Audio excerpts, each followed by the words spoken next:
प्रिय मित्रों, सीएमपीसी चैनल पर आपका स्वागत, अभिनंदन।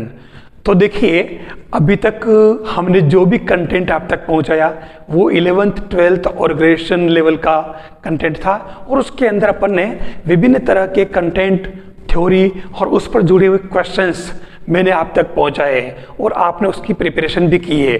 ठीक है, अब क्या है, इसके अंदर जो 9th और 10th की बात करते हैं, मैंने पेपर्स भी सोल्व करवाए और पेपर्स के अंदर जो 10th क्लास की जो मैथ्स की बुक है उसके अंदर से काफ़ी इजी क्वेश्चन जो आप इजी में सोल्व कर सकते हैं वो पूछे हैं। तो मैं ये सोच रहा हूँ कि आज मैं 10th क्लास में से जो मेन कंटेंट है उसमें से कहाँ से कौन से फॉर्मूले आपको प्रिपेयर करने हैं जिन पर बेस्ड क्वेश्चंस एग्जाम में पूछे गए हैं, मैंने इसके अंदर बता रखे हैं आपको। तो आज हम ये ले लेते हैं। देखिए, आपको मालूम है ये तो है आपके जो अभी चल रही जो बुक है 10th की, और एक बुक है आपकी ये वाली।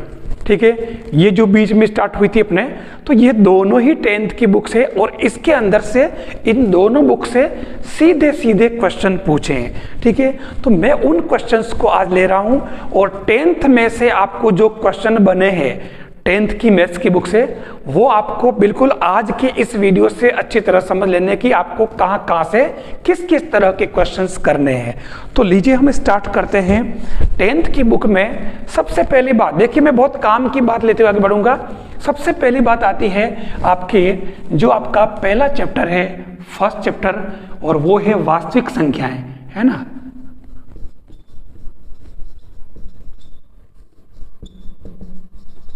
वास्तविक संख्याएं, रियल नंबर्स, और इसके अंदर से आपको क्या ध्यान में रखना है पूरे चैप्टर में से, यूं तो बहुत सारी बातें हैं आपके इसके अंदर। जो मेन बातें हैं वो यूक्लिड जो डायलेमा है वो a = bq + r। ठीक है, हालांकि ये दिखने में बहुत भारी भरकम है, अपने को इससे ये खाली जो लेमा है इस पर क्वेश्चंस है जो ध्यान रखना है, आपको इसमें कुछ भी नहीं करना है। ठीक है, वास्तव में इसके अंदर जो पहली बात आपको याद रखनी है वो है LCM × HCF बराबर पहली संख्या × दूसरी संख्या। ये फॉर्मूला वैसे आप जानते होंगे, लेकिन मैं आपको बताऊं कि डायरेक्ट इस पर प्रश्न पूछा, ये फॉर्मूला ही पूछा है। क्वेश्चन पूछा कि निम्न में से कौन सा सत्य है, तो LCM × HCF बराबर पहली संख्या × दूसरी संख्या। ये फॉर्मूला आपको इसके अंदर ध्यान रखना है। पहले पार्ट में केवल आपको ये ध्यान रखना है। एक बात दूसरी आती है कि इसके अंदर जो √2, √3, √5 ये सारी जो इर्रेशनल नंबर है, मतलब अपरिमेय संख्याएं हैं, इनके बारे में आपको जानकारी करनी है। ध्यान रखना है कि जितनी भी अभाज्य संख्याएं हैं और उन पर अगर रूट है वो अपरिमेय संख्याएं हैं। ये प्रश्न डायरेक्ट नहीं पूछा गया है, प्रश्न ये पूछा गया है, आपको बता दूं कि x² - √72x + 1 = 0 के मूल बराबर है, परिमेय है, अपरिमेय है या उपरोक्त में से कोई नहीं। तो आपको बता दूं कि इसके मूल जो है अपरिमेय, ये इसका सही आंसर है। ठीक है, तो ये आपको कैसे करना मैं आपको बताऊं, तो इसलिए आपको इनके बारे में जानकारी रखना जरूरी है। हालांकि इसके अंदर शांत दशमलव, अशांत दशमलव ये और इसके अंदर है, लेकिन ये इसमें से कोई क्वेश्चन नहीं पूछे जाते हैं, तो आपको इसके अंदर से नहीं करना है। पहले पार्ट में आपको केवल LCM और HCF से संबंधित पार्ट ध्यान में रखना है। इसके अंदर जो प्रश्न बनता है वो ये बनता है कि जैसे 40, 45 और 60 में किस संख्या का, बड़ी से बड़ी संख्या का भाग लगाया जाए या छोटी से छोटी संख्या का भाग लगाया जाए तो शेष फल आपके 7 रहे, ऐसा प्रश्न बचता है। ठीक है, तो आपको मालूम है कि शेष फल 7 रहे, तो आप 7 पहले ही इनमें से माइनस कर लें और उसके बाद में आप उसका LCM या HCF जो भी उसमें निकालना हो आप कर लें, उससे आपके ये क्वेश्चन सही हो जाएगा। इस पार्ट में से आपके केवल ये क्वेश्चन बनेगा। अब मैं बात करता हूं दूसरा पार्ट, जिसके अंदर एक तो आता है आपके बहुपद। ठीक है, देखिए बहुपद का क्वेश्चन जो बना है मैं आपको बता दूं क्वेश्चन कैसा बना है। पहली बात तो बहुपद किस टाइप का होगा? बहुपद होगा पी एक्स बराबर के into x square minus alpha plus beta x और ये अल्फा बीटा। द्विघात की बात करें तो आप के हटा दें, ठीक है, सीधी सीधी बात, ये आपको ध्यान रखना है। लेकिन उसमें क्वेश्चन ऐसा पूछा जाता है, ये तो आपको पता होगा कि अल्फा और बीटा इसके जो जीरोज है, ठीक है, तो ये मूलों का जीरोज का योगफल और ये गुणनफल इसमें यूज करते हैं। अब इसके अंदर जो खास बात वो है, वो क्या है कि जैसे ये पूछता है कि 4x square minus 7x plus 8 में x माइनस 3 का भाग देने पर शेषफल क्या बचेगा। तो यहां आपको इसके अंदर भाग नहीं देना होता, आपको पता होगा, ठीक है। आपको क्या करना, इसके अंदर x इक्वल टू 3 रखना और इसमें जो शेषफल कितना बच रहा है, ठीक है, हल करने पर इसका जो मान आएगा वो इसका शेषफल है। पहली बात तो ये है। दूसरी बात जो बनती है, इस तीसरा वाला क्वेश्चन जो हर पेपर में बना है, अब जो मैं क्वेश्चन ले रहा हूं इसका बहुपद का, वो हर पेपर में बना है, ध्यान देना। वो क्या बना है? वो ये बना है कि यदि x बराबर 2 माइनस रूट 3 हो तो, या इसका एक मूल ये हो, ठीक है ना, तो उस केस में आपको ये पूछता है कि x power 4 minus 4x cube plus 3x square plus x plus 45, ये दे दिया एक बहुपद। ये पूछता है कि इसका इसके अंदर अगर एक मूल ये हो तो निम्न में से एक और मूल कौन सा होगा। ऐसे क्वेश्चन को करने के लिए आप क्या करेंगे, आप चाहें तो ये वैसे भी रूट 3 दे रखा है तो आप प्लस कर सकते हो, नहीं तो आप क्या करेंगे कि आप इसको इस तरीके से लिखे, मैंने वीडियो में बता रखा आपको, x माइनस 2 किया और इधर माइनस रूट 3 किया, फिर आप दोनों तरफ स्क्वायर कर ले, द्विघात समीकरण आ जाएगा, इसका इसके अंदर भाग लगा दें जो आपको आता है, और उसके बाद में एक और द्विघात समीकरण आएगा, उसको आप श्रीधराचार्य से सोल्व कर लें तो आपको उसके अंदर मूल मिल जाएगा। ये क्वेश्चन उसके अंदर पूछा गया है, हर पेपर में पूछा है, तो आपको कंफ्यूज नहीं होना है, ठीक है। अच्छा, दो तरह से पूछा है, मूल पूछा है और ये पूछा है कि शेषफल कितना बचेगा, ठीक है।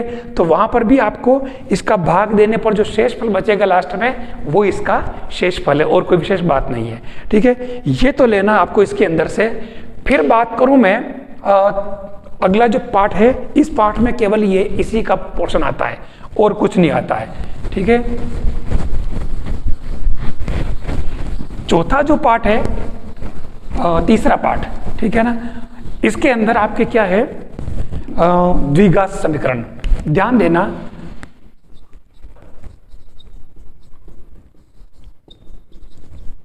द्विघात समीकरण सीधी सीधी बात है, आपको ध्यान रखना है। एक्स स्क्वायर या इसको मैं मानक रूप ले लेता हूं, a x square plus b x plus c बराबर 0। इसके दो मूल होते हैं, अपन जानते हैं, मतलब इसका जो प्रश्न बनेगा बस खाली इनसे बाहर नहीं जाएगा, सी अपॉन ए, ध्यान देना, ठीक है। अब वो क्या करता है कि एक तो इसके अंदर जो ध्यान रखने वाली बात है इसकी, इसको हल करने का जो फॉर्मूला है वो minus b plus minus root b square minus 4ac upon 2 है, ये आप जानते हो 2a, ठीक है। फिर इसके अंदर जो बात आती है वो है कि इसकी जो मूल समान होने की शर्त, यहां 3 कंडीशन बनती है, 1, 2 और 3। जब बी स्क्वायर माइनस 4ac बराबर 0 हो, मूल समान होंगे, और b square minus 4ac greater than 0, तो मूल रियल और भिन्न भिन्न होंगे, डिफरेंट। और जब b square minus 4ac less than 0, तो ये काल्पनिक मूल होंगे, इमेजिनरी। ये 3 कंडीशन, और इन तीनों में आपको इसको खास तौर से ध्यान रखना है।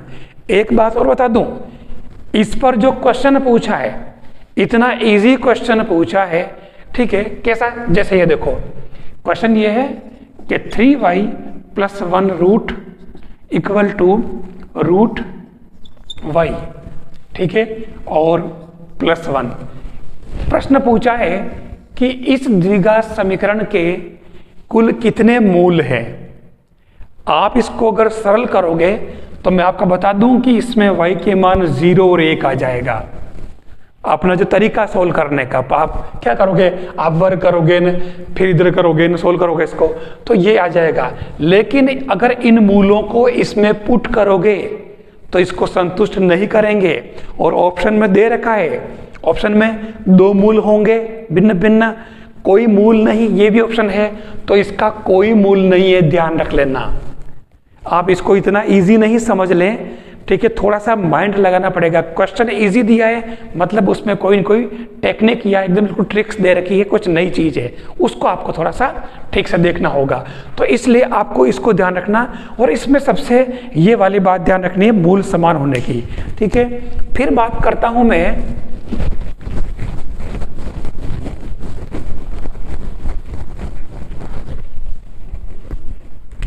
ये जो बात आती है इसके अंदर कि आपके पास जैसे दे दिया है 4x² + 3x - 2 = 0, प्लस कर दो, भले कुछ भी कर दो, फर्क नहीं पड़ेगा। अब इसके 2 मूल अपने को पता है।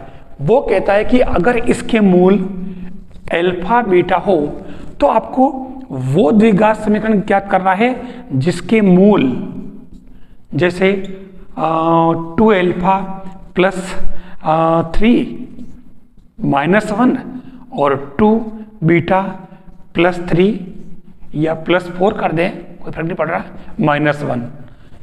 ये इस तरीके से अगर वो देता है, ठीक है, तो आपको ये वास्तव में आपका ये अल्फा हो गया, ये बीटा हो गया, तो आपको इसको पूरे को किस फॉर्म में कन्वर्ट करना पड़ेगा, आपको अल्फा + बीटा और अल्फा बीटा के फॉर्म में करना पड़ेगा। और उसके बाद में आपका जो समीकरण आएगा वो क्या आएगा, x² - alpha + beta x + alpha beta = 0 ही आ जाएगा। जैसे ही आप इसको इसमें कन्वर्ट करोगे फिर अल्फा + बीटा की वैल्यू आप यहां से लिखोगे, मालूम है ना आपको, अल्फा + बीटा क्या है, -b/a, यानी कि 3/4, और अल्फा बीटा c/a, तो -2/4। ये वैल्यू आपको इसमें अल्फा बीटा की फॉर्म में कन्वर्ट करके डालनी पड़ेगी। अब ये प्रोसेस क्योंकि आप जानते हो तो प्रोसेस आपको ही पता है और मुझे ही पता है, तो प्रॉब्लम कहाँ है, फिर क्वेश्चन सोल्व क्यों नहीं होता।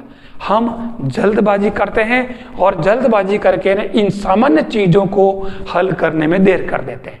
तो इसलिए आपको ध्यान रखना, और ऐसे क्वेश्चन इसके अंदर पूछे गए हैं, ठीक है। अब मैं इसके अंदर और ज्यादा कुछ ले रहा हूं, बस इससे बाहर वो कुछ भी नहीं पूछता है, ठीक है।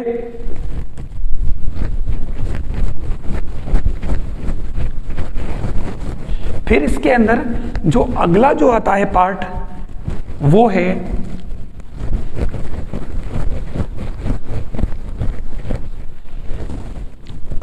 एपी का, समांतर श्रेणी का। तो समांतर श्रेणी में से इसमें से ज्यादा कुछ क्वेश्चन नहीं पूछे गए हैं, मैं इसमें से नहीं ले रहा हूं, क्योंकि समांतर श्रेणी के अंदर तो सामान्यतया जो SN और ये अपने एन पद ही आते हैं, तो ये चीज अपन वैसे भी AP, GP और HP तीनों ब्रॉड लेवल पढ़ चुके हैं, इसलिए इस टॉपिक को देखने की जरूरत नहीं है। फिर बात करते हैं अपन, अगला आता है 5वां यानी कि छठा पार्ट। अब छठा पार्ट जो है सबसे खास बात है और उसको आपको ठीक से दिखना, उसमें से क्वेश्चन बने हुए हैं। छठा पार्ट जो है वो है त्रिभुजों की समरूपता, सिमिलरिटी ऑफ ट्राइंगल्स। अब इसके अंदर आपको क्या ध्यान रखना है, साफ साफ बात है, बहुत इजी काम है। इसके अंदर जो चीजें हैं, क्योंकि जो चीजें मैं इसमें बताने जा रहा हूं वो अभी इन बुक्स के अंदर भी नहीं है, जो पुराने टाइम पे जो बुक्स चलती थी उनमें दे रखी है।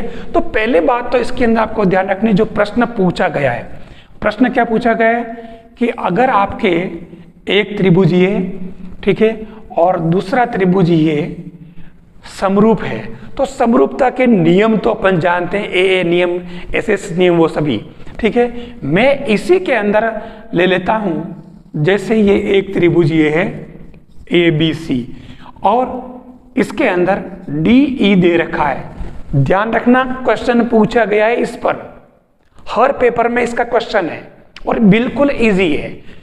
ध्यान, सबसे पहली बात तो ये ध्यान रखना है कि जो एक त्रिभुज है और त्रिभुज में तीन चीजें याद रखनी है। तीन चीजें क्या है कि आपको सबसे पहले अगर इसके अंदर दे रखा है, सवाल में दे रखा होगा कि BC समांतर है DE के। एक बात तो आपको इसमें, यानी समरूपता वाले सवालों में आपको एक चीज तो ये ढूंढनी है। दूसरी चीज ढूंढनी है आपको त्रिभुज ABC समरूप है त्रिभुज ADE की। और दूसरी और तीसरी बात जो है वो ये है भुजाओं का अनुपात। भुजाओं का अनुपात कैसे? AD अपॉन DB बराबर AE अपॉन EC। ध्यान देना, ये अपॉन ये बराबर ये अपॉन है। ठीक है, आपको उस सवाल में इन तीन चीजों में से अगर एक दे रखी है, ठीक है, तो आपके बाकी की दो अपने आप ही उसके अंदर मान लेना। अगर दो भुजाएं समांतर है, मतलब कोई सी भी दो समांतर है, इसका मतलब आपके वो दोनों त्रिभुज समरूप भी होंगे और उनकी भुजाओं का अनुपात भी बराबर होगा। ये फिक्स है। मैं इसको इस तरीके से लिख लेता हूं। कैसे? इन तीनों शर्तों को ये ऐसे। आगे समझ में? ये है तो ये होगा, ये है तो ये होगा, ये है तो ये होगा, ये है तो ये होगा। मतलब तीनों आपस में, तीनों में से कोई भी अगर एक चीज है तो वो दो होगी। ठीक है, अब मैं बात करता हूं इस बात की। सवाल हमें हमारा इससे होगा। ठीक है, तो इसके अंदर क्या है कि ये जो मैंने बोला कि ये बटा ये बराबर ये बटा ये, कोई जरूरी नहीं। अगर इस त्रिभुज की आपने ये भुजा ली है और बड़े वाले की पूरी ले ली, तो फिर इसके अंदर मतलब ये ऐसे भी हो सकता है कि AD अपॉन AB, ये और इधर पूरी ले ली तो उधर भी आपके क्या बन जाएगी? AE अपॉन AC पूरी हो जाएगी, पूरी भुजा ले लेनी है। ठीक है, अब इसमें आपके मतलब कोई भी, और अगर मान लो इधर ये बटा पूरी तो इधर ये बटा ये पूरी, एक सीक्वेंस, एक तरफ से जो सीक्वेंस बनेगी उधर दूसरी बन जाएगी। ध्यान रखना, सवाल ये पूछा है कि इसके अंदर 2x + 3, x - 1, x + 2 और x + 4। ठीक है, ये इसके अंदर ऐसे दे रखा है। ये सवाल पूछा, ऐसे पूछा गया, खाली इसमें डिजिट्स अलग है और इसने कहा कि x का मान क्या होगा। ठीक है, तो ये बटा ये बराबर ये बटा ये हो गया। ठीक है, अब आपको क्या करना कि सवाल में अगर x के मान पूर्णांक में दे रखे हैं तो आप ये बटा करके ने वो x का मान इनमें रख करके इसको बैलेंस कर लेना। ऑब्जेक्टिव रिवर्स में पूरा अगर क्रॉस गुणा किया हल करने बैठे तो बहुत देर लग जाएगी। ठीक है ना, तो ये तरीका इसके अंदर आपको ध्यान रखना होगा। ये आपके इसके अंदर, और एक बात और क्या बची कि इसी के अंदर आपके पास में दो त्रिभुज है जिस पर प्रश्न पूछा गया है, मैं वो ले रहा हूं। त्रिभुज ABC, त्रिभुज चलो मैं इसको PQR कर देता हूं। ठीक है, अब इसमें प्रश्न क्या पूछा है? इसने प्रश्न पूछा है कि त्रिभुज ये और ये, यहां लिखा है कि if triangle ABC is similar to triangle PQR, then, बहुत खास बात जो आपने शायद कहीं पढ़ी कि नहीं पढ़ी, ये इसके अंदर दिया है area of triangle ABC upon area of triangle PQR, दोनों का क्षेत्रफलों का अनुपात वो किसके बराबर है? इधर की भुजा ले लो आप AB², तो इसकी भुजा ले लो PQ²। ये मत लो, आप दूसरी ले लो BC² अपॉन QR²। ये भी नहीं लें तो तीसरे ले लो आप AC² अपॉन PR²। ठीक है, अब कहो कि मैं हमसे ये भी नहीं लें तो हमारे पास एक और ऑप्शन है, आप इससे लंब डाल दें LM, तो ये AL² अपॉन PM²।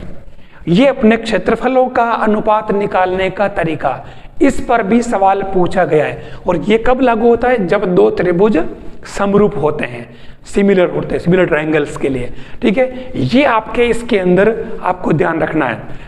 अभी इसके अंदर जो प्रश्न पूछा है, इस पर पूछा है, इस पर भी पूछा और इस पर भी पूछा है, और इसके अंदर प्रश्न क्या पूछा है कि एक लड़का है और वो देखो 90 सेंटीमीटर जो उस लड़के की वो है लेंथ, और एक मीनार दे रखी है 4.5 सेमी। ठीक है, अब वो इससे दूर जाता है। ठीक है, तो 4 सेकंड में, और इसका वेग दे रखा है चलने का वो 4 मीटर पर सेकंड। अब ये कह रहा है कि मतलब ये दूर जाता है इससे, इस वेग से 4 मीटर पर सेकंड के वेग से। ठीक है, और फिर इसने कहा कि वो 3 मिनट में उसकी छाया की लंबाई क्या होगी। तो कुछ नहीं है, आपके दरअसल ये इस तरीके से ट्रायंगल बन रहा था, तो एक तो पूरा ट्रायंगल ये और एक ट्रायंगल ये, दोनों को आपको समरूप बना लेना है। तो ये बटा ये बराबर ये बटा पूरी दूरी। अब पूरी दूरी तो ये दे रखा है, मतलब ये दूरी कैसे निकालोगे आप, इनके बीच की दूरी मान लो दे रखी है, तो इसके लिए आपको इसने दे दिया कि 1 सेकंड में ये 4 मिनट चलता है। ठीक है, या मिनट कर दो इसमें जो भी दे रखा हो, तो वो 3 मिनट या 3 सेकंड, तो आप 3 सेकंड में दूरी कितनी तय कर रहा है वो निकाल लो। तो यहाँ पर भी वो समरूपता वाला लगाया कि ये बटा ये बराबर ये बटा पूरी दूरी, सीधी सी बात। ये इसमें यूज कर, और ये क्वेश्चन डायरेक्ट पूछा है, ये क्वेश्चन आपके इस बुक में क्लियर दे रखा है। ठीक है ना, डायरेक्ट क्वेश्चन है। इस बुक से 3-4 क्वेश्चन पूछे गए समरूपता से, अलग अलग क्वेश्चन पेपर्स के अंदर। तो आपको ये समरूपता वाला आपको इसके अंदर ध्यान रखना होगा, ये इसके अंदर है और कुछ नहीं है।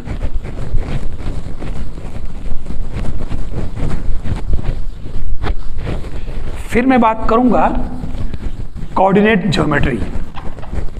लगता है काफी इजी, और उसमें से क्वेश्चन बनता है वो भी सिंपल बनता है, लेकिन हम कंफ्यूज होते हैं।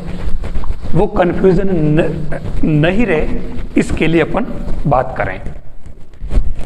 कोऑर्डिनेट ज्योमेट्री के अंदर जो जनरल फॉर्मूले हैं आपको मालूम है। सबसे पहली बात मैं करूं कि दो बिंदुओं के बीच की दूरी x1 y1 x2 y2, तो आपको मालूम है कि ए बी इक्वल टू क्या होता, x2 minus x1 whole square, y2 minus y1 whole square का रूट। ठीक है, एक तो होता है ये जो आप जानते हैं पर मैंने लिख दिया है। दूसरी बात करूं, इसके अंदर अपन इधर स्क्वायर भी लगा सकते हैं, आपको पता है। दूसरी बात ये कि सेक्शन फॉर्मूला, मतलब क्या, विभाजन सूत्र। विभाजन सूत्र के अंदर 2 तरह के हैं। मैं पहले सीधी बात करूं कि हमारे पास में ये जो लाइन है ऊपर वाली रेखाखंड, कोऑर्डिनेट इसके x1 y1, इसके x2 y2 है। ठीक है, और कोई ऐसा पॉइंट आपके हैं जिसके कोऑर्डिनेट x y है। ये कह रहा है कि r इस AB सेगमेंट को m1 और m2 में डिवाइड करता है। ठीक है, तो r के कोऑर्डिनेट क्या होंगे। ठीक है, कुछ नहीं करना, mx upon m plus m, my plus my upon m plus m, ये आपके 12, 21, 12, 12, 21, 12, याद नहीं रहती तरीका। ठीक है, अब इसके अंदर ये आपके किसका है, अंतः विभाजन का। सवाल में पता चल जाएगा, पूछ लेगा कि अंतः एक बाह्य।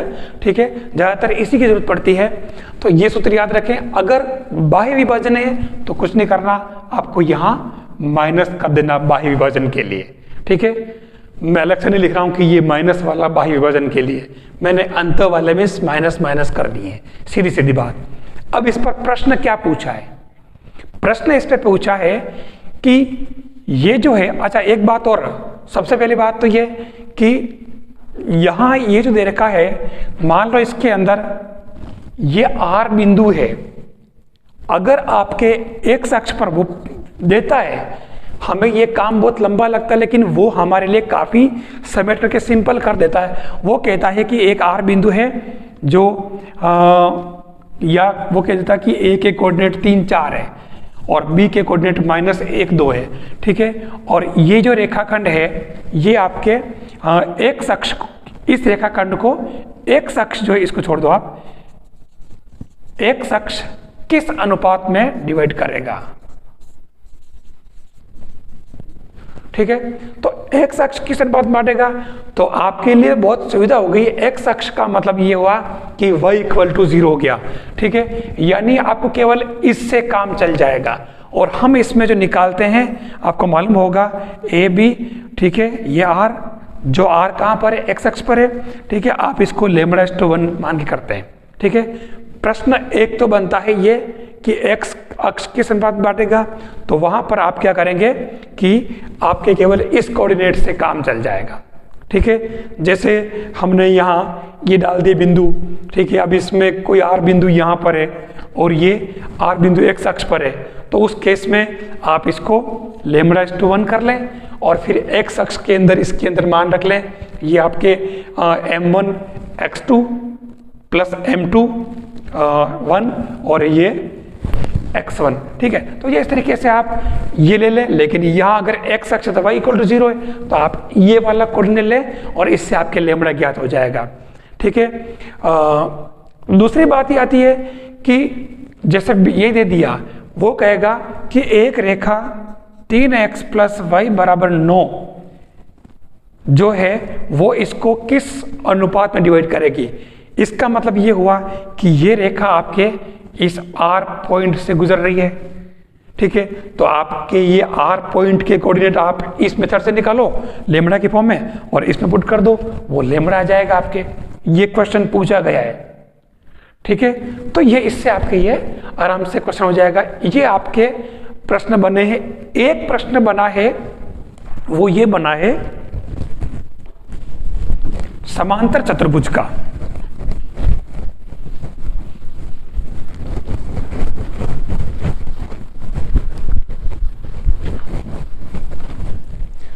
वो क्या बना है कि इसने ये कहा है कि एक समांतर चतुर्भुज है, ठीक है।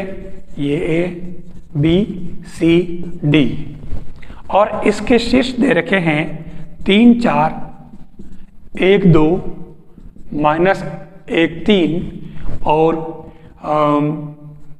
P2।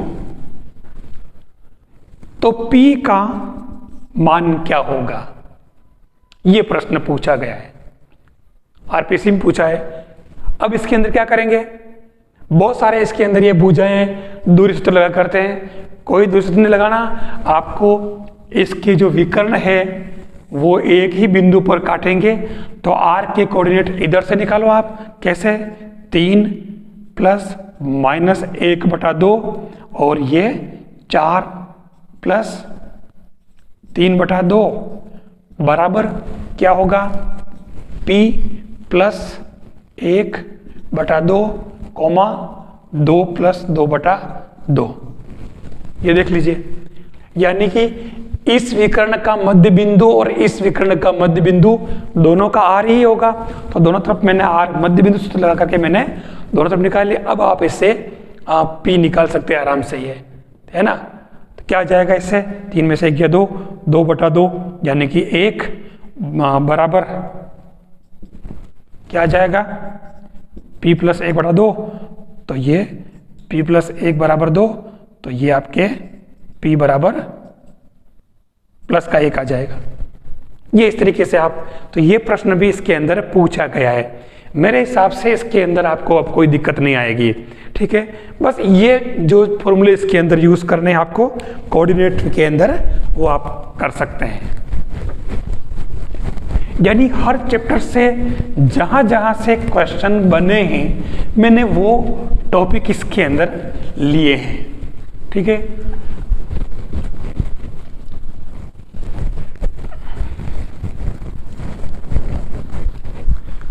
फिर हम बात करेंगे इसके अंदर ट्रिग्नोमेट्री वाले, ठीक है।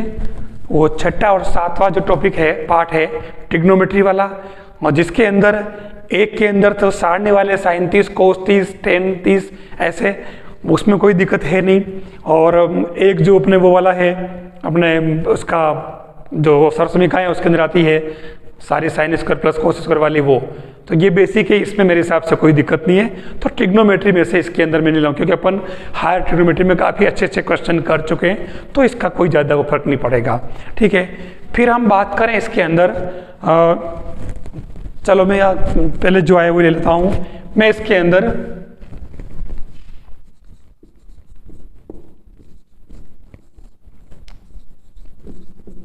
ऊंचाई और दूरी, इसके अंदर क्या है, उन्नयन कोण और दूसरा अवनमन कोण। सीधा सीधा क्वेश्चन पूछा है, इसके अंदर कोई बड़ी बात नहीं है। आपके उन्नयन कोण मतलब वो प्रश्न जो करता है, मतलब इसमें अपने को समकोण त्रिभुज याद रखना है।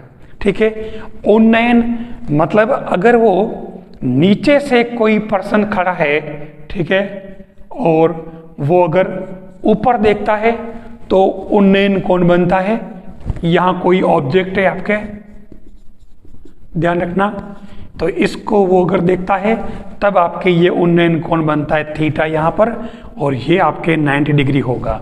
ठीक है, सीधी सीधी बात है, ABC नाम डाल दें।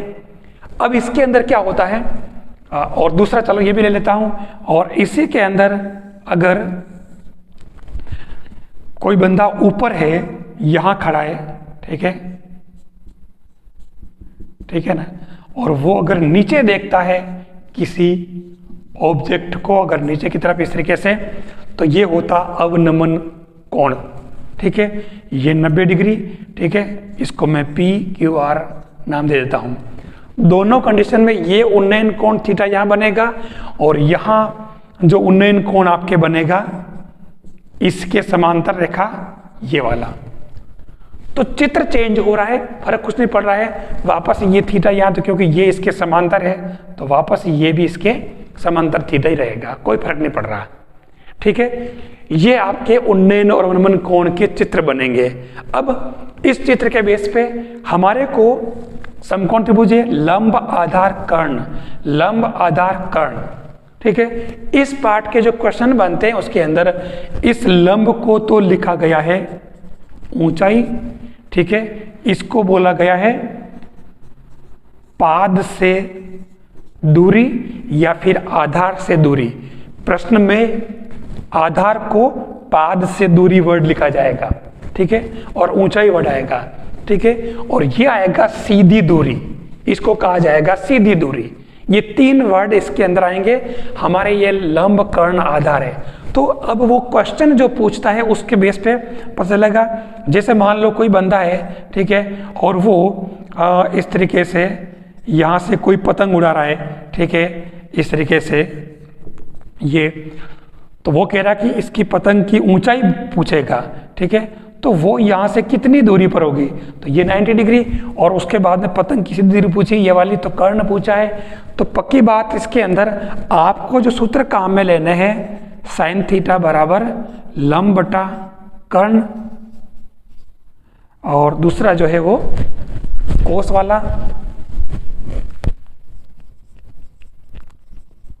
आधार बटा कर्ण, और तीसरा है वो टेन थीटा इक्वल टू लंब बटा आधार। ये 3, क्योंकि इन तीनों में से थीटा मतलब 3, कोई हर सवाल में 2 चीज आपको दे रखी होगी, तो आप उसके बेस पे ये क्वेश्चन कर सकते हो। जैसे एक क्वेश्चन दे दिया, मान लो कि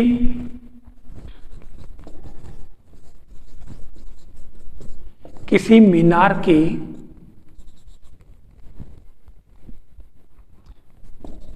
छाया उसकी ऊंचाई के बराबर है, तो सूर्य का उन्नयन कोण ज्ञात करो। सीधी सीधी बात है, ये आपके सूर्यदेव भगवान ठीक है, ये 90 डिग्री, और ये आपके मीनार जिसकी ऊंचाई x और छाया की लंबाई भी x, ठीक है, उन्नयन कोण थीटा। तो यहाँ पर क्योंकि दोनों लंब और आधार है तो tan थीटा बराबर लंब बटा आधार बराबर 1, तो थीटा इक्वल टू 45।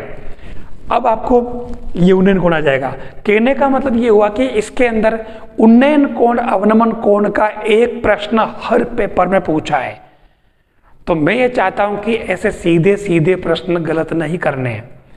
वहां पर डबल डबल भी आ सकता है, तो डबल आए तो भी परेशान होने की जरूरत नहीं है। वो डबल इस तरीके से बनता है, ठीक है, जैसे एक नाविक है, ठीक है, वो एक सर्च लाइट है, ये समुद्र लाइट, यहाँ से वो इसका उन्नयन कोण 30 डिग्री है, ठीक है, और या ये इसको आप 60 डिग्री मान लें।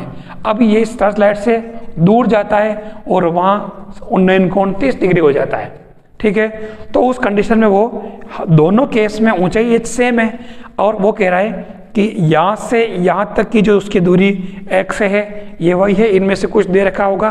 तो आप 2 बार इसके अंदर वो पाइथागोरस वो क्या बोलते हैं अपने साइन कोस वाला सूत्र लगा दें, tan वाला, और उससे हमारा एक क्वेश्चन सही हो जाएगा, ठीक है। तो 2 वाले में कोई दिक्कत नहीं। इसका एक क्वेश्चन आपका आता है, आपको बिल्कुल सही करना है, गलत नहीं होना चाहिए, ठीक है।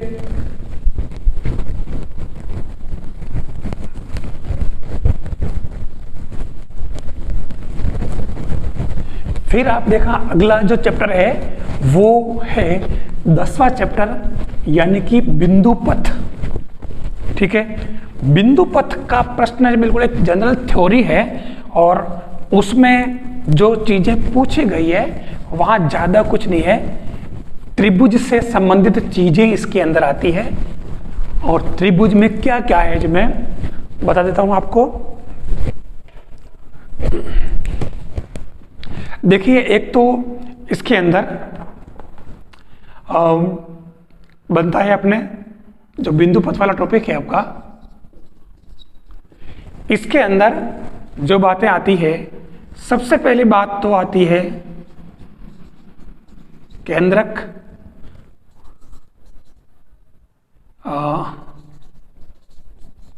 लंब केंद्र,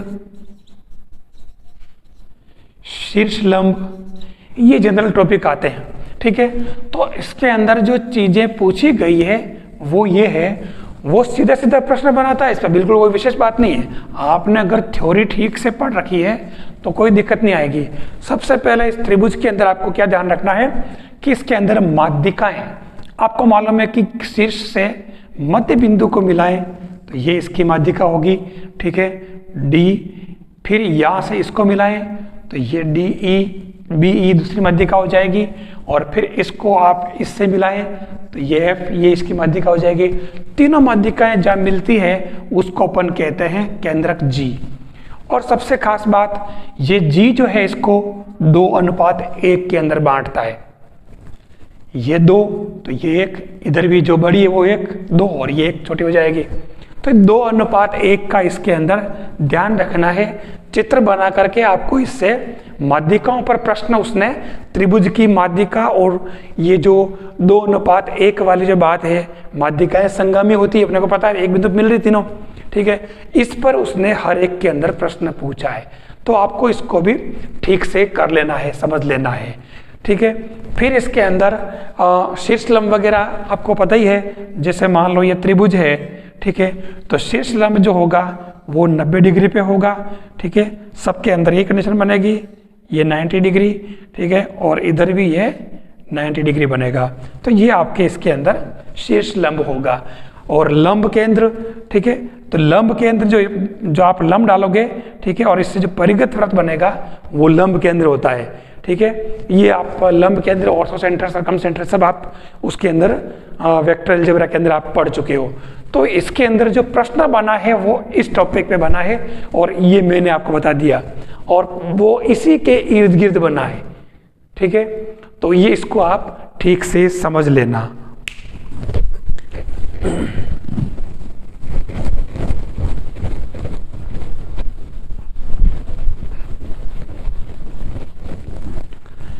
अब इसके अंदर जो आता है स्पर्श रेखा वाला। ठीक है, तो स्पर्श रेखा की बात हम करें इसके अंदर,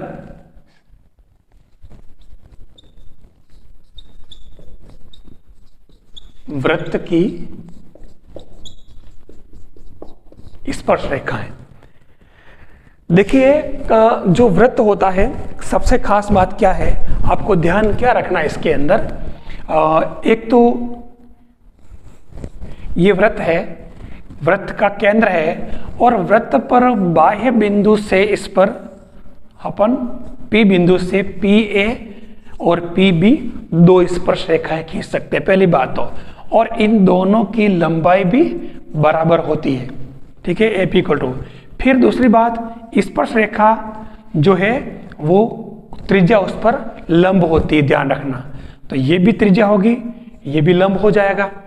ठीक है, अब इसके अंदर जो प्रश्न बनता है वो ये बनता है कि अगर इसके अंदर मान लो वृत्त की त्रिज्या दे रखी है 3 सेमी, ठीक है, और अगर ये दे रखा है 4 सेमी एक स्पर्श रेखा की लंबाई, तो आपको OP की लंबाई ज्ञात करनी, तो पाइथागोरन ट्रिपलेट से अपन ये निकाल सकते हैं। एक तो ये बात।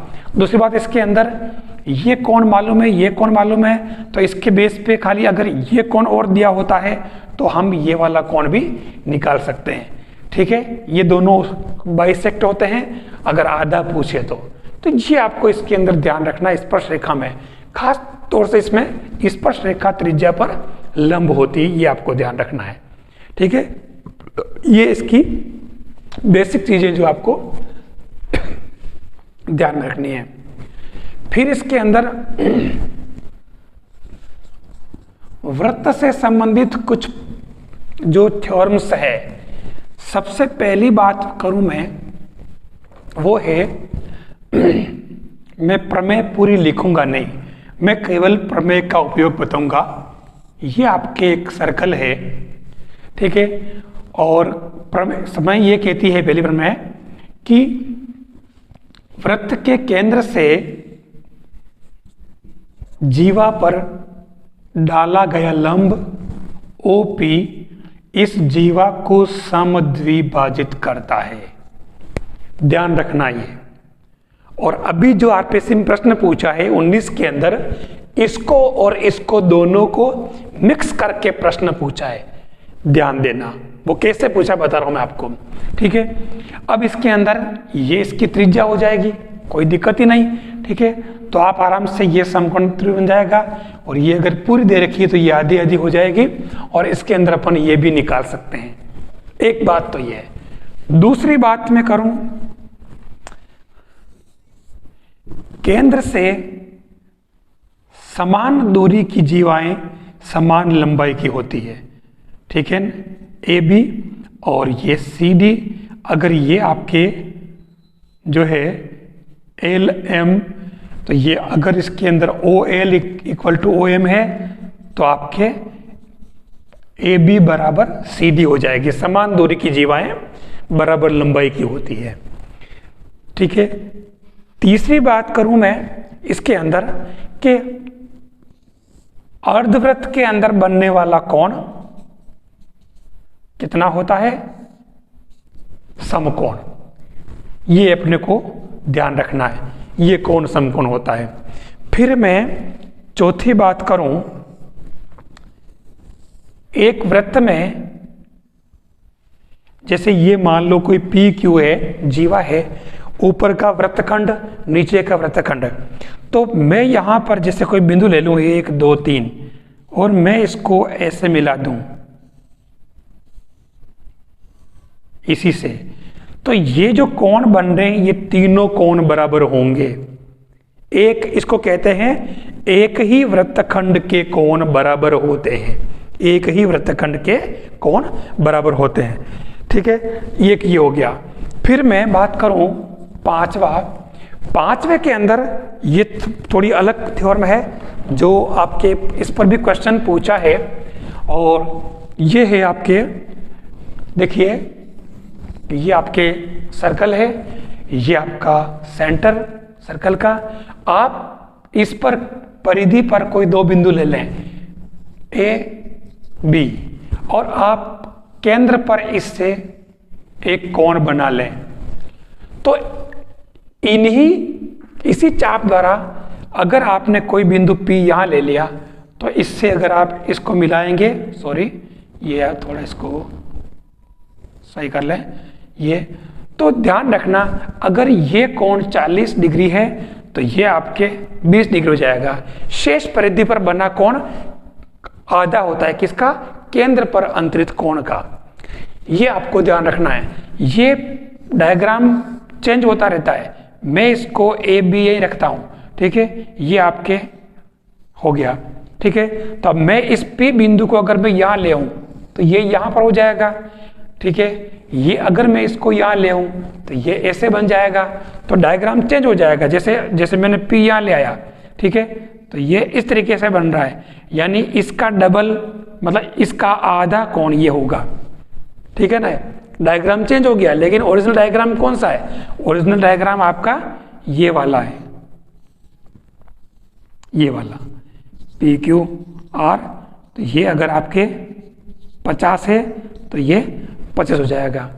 किसी वृत्त में किसी चाप द्वारा केंद्र पर अंतरित कोण शेष परिधि पर बने कोण का दुगुना होता है। इसका ये दुगुना या इसका ये आधा उसी चाप द्वारा। तो ये प्रमेय बहुत काम आती है। और फिर इसके अंदर एक और आती है, ये आपके सर्कल है और इसके अंदर मैंने एक चतुर्भुज बनाया,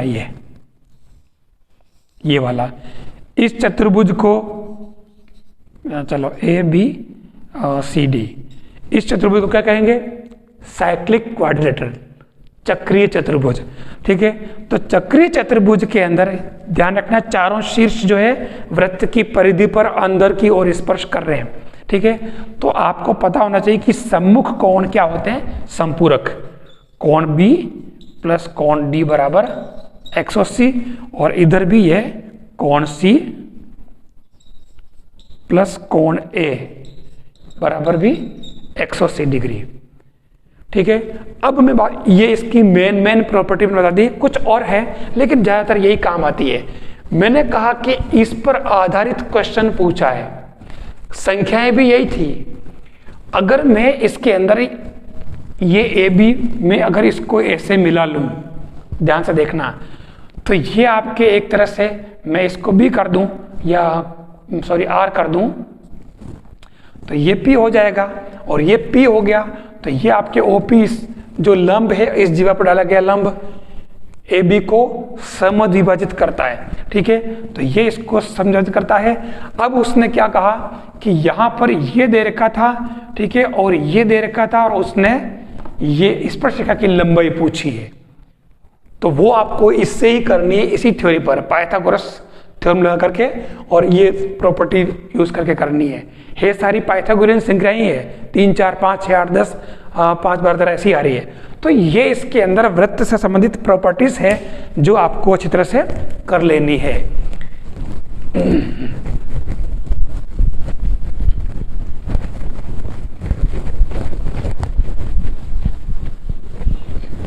फिर मैं बात करूं इसके अंदर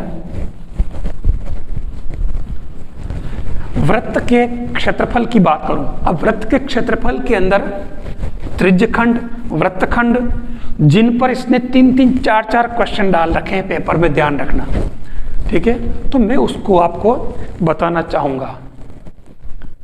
अब इसके अंदर जो बात करूं मैं, सबसे पहली बात तो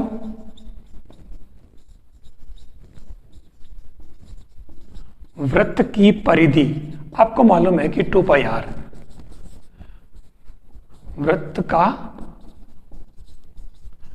क्षेत्रफल, और वो होता है पाई आर स्क्वायर।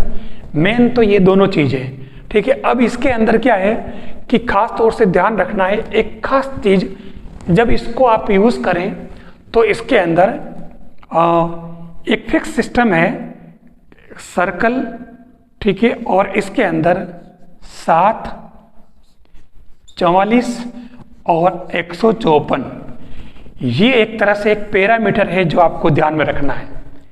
यानी उस वृत्त की त्रिज्या, किसी वृत्त की त्रिज्या अगर 7 है, ठीक है, मतलब इसको ऐसे याद करो, सर्कल और फिर ये रेडियस, ठीक है, ये पेरीमीटर और ये आपके एरिया।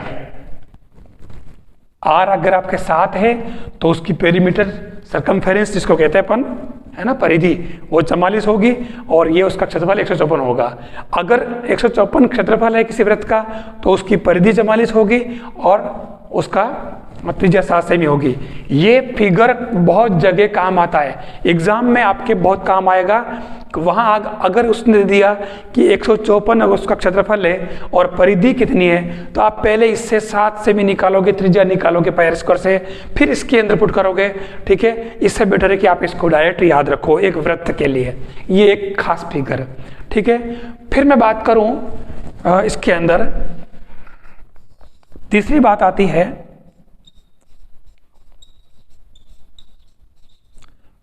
त्रिज्यखंड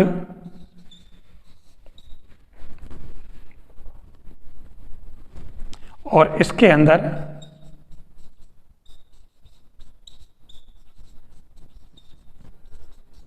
चाप की लंबाई L बराबर पाई आर थीटा अपॉन 360। ठीक है, त्रिज्यखंड कौन सा, ये आपके ले लो आप, ये आपका कोई थीटा दे रखा होगा, ये आर होगा, यानी कि किसी सर्कल से आपके जैसे ये बन गया ओ, तो ए बी, ये आपको ध्यान रखना है थीटा और ये आपकी त्रिज्या। ठीक है, तो चाप ए बी की लंबाई की बात करें तो, और देखिए ये यहाँ मिस्टेक हो गई है, इसके अंदर चाप की लंबाई पूछिए तो यहाँ आधा ही होगा 180। और दूसरी बात क्षेत्रफल, क्षेत्रफल क्या हो जाएगा, pi r square theta upon 360। ये वाला जो एरिया है वो इतना हो जाएगा। ठीक है, फिर तीसरी बात आती है वो है वृत्तखंड का क्षेत्रफल, और वो क्या बनता है, pi r square theta upon 360 as it is, और माइनस, और फिर इसके अंदर r square upon 2 sine theta. ये आपको ध्यान रखना होगा। अब इसके अंदर क्या चाहिए, आर चाहिए, थीटा चाहिए। आर इसके अंदर ये होगी और थीटा ये होगा। अब होता क्या है कि इनको यूज करना, इस पर सवाल जो बने वो कैसे बने मैं आपको बताऊं। देखो, जैसे ये देखना आप, ओ ए बी, और इसने कहा है ये एक वर्ग है। ठीक है, और इस वर्ग की जो है भुजा है वो 20 मीटर है, इसको मैं पी के दूं। अब इसने पूछा है कि आप ये क्षेत्रफल ज्ञात करिए। आपके पूछा प्रश्न इसका, बिल्कुल आरपीएससी में पूछा है। कैसे करेंगे, ऐसे में आपको सबसे पहले तो इसके अंदर मतलब जो रिक्वायर्ड एरिया शेडेड पोर्शन वाला वो आपके क्या हो जाएगा, वो हो जाएगा आपके, अगर मैं इसको शेडेड पोर्शन को पूरे को नाम में दे दूं जेड और इस स्क्वायर को दे दूं, ये वर्ग दे रखा, ठीक है ना इसमें, और इसको दे दूं मैं वाई, तो आपका जो क्या हो जाएगा पूरा वो आपके pi r square theta upon 360 minus y, है ना। मतलब एक तरह से क्या बन जाएगा, ये पूरे जो है इसके अंदर में से आपको ये वाई माइनस करना, तो आपके क्या आ जाएगा जेड। अब इसके अंदर क्या चाहिए आपको, आर चाहिए और थीटा चाहिए, तो थीटा तो होगी आपके 90 डिग्री, और आर कहाँ से लाओगे, ये इसका विकर्ण, ठीक है, ये 20, ये भी 20, तो आप पाइथागोरस से आप इसको निकाल लें, ठीक है, आराम से आ जाएगा 400 और 400, ठीक है, तो ये 20 रूट 2 ये भी आ जाएगा, कोई विशेष बात नहीं। बस उसके बाद में आपको क्या करना है, इस वर्ग का क्षेत्रफल जो है पूरे में से आपको माइनस कर लेना, तो आपके ये शेडेड पोर्शन जेड आ जाएगा। ये क्वेश्चन पूछा गया है, मेरे हिसाब से कोई दिक्कत है इसके अंदर नहीं है। दूसरा क्वेश्चन जो पूछा है इसका, वो क्या पूछा है,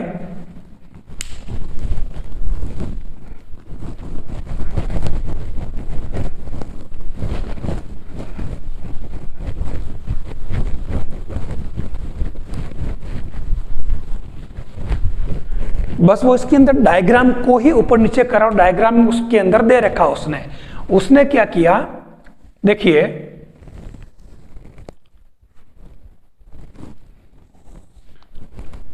इस तरीके से इसने ये कर रखा और फिर इसने यहां पे क्या किया, ये कर दिया और फिर यहां से वापस इसने ये बना दिया। ठीक है, अब इसने कहा कि आपको जो एरिया फाइंड करना है वो ये वाला एरिया फाइंड करना आपको, और उसने यहां दे दिया ए बी सी और ये पूरा दे दिया इसने 2.8 मीटर और ये यहां से यहां तक दे दिया पूरा 1.4 मीटर। मेरे हिसाब से अब इसमें कोई दिक्कत नहीं है। आपको इसके अंदर 3 बार काम करना है। देखिए इसके अंदर ये जो है इसका मतलब ये सेंटर दे रखा है इसका, तो आपको एक बार पूरे ये इसके अंदर पूरा दे रखा है, ध्यान रखना। ये यहाँ कुछ डिजिटल अलग था, 4 पॉइंट ऐसा कुछ दे रखा और ये पूरा दे रखा है, तो आपको क्या करना है, पहले इस पूरे अर्धवृत्त का क्षेत्रफल निकालना। ठीक है, और उसके बाद में आपको इसका निकालना, इसका भी अलग से दे रखा है।